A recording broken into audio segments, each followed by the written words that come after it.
பாகிஸ்தானின் பலூச்சிஸ்தானில் நிலநடுக்கம் பாதிக்கப்பட்ட பகுதிகளில் மீட்பு பணிகளை மேற்கொள்வதில் சிக்கல் ஏற்பட்டுள்ளதாக அரசு தெரிவித்துள்ளது.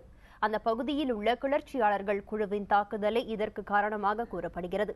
மீட்பு பணிகளை மேற்கொள்ள தொடர்ச்சியாக ராணுவம் அனுப்பப்பட்டு வரும் நிலையில் ராணுவ ஹெலிகாப்டர் மீது ராக்கெட் தாக்குதல் நடத்தும் முயற்சி நடைபெற்றதாக கூறப்படுகிறது.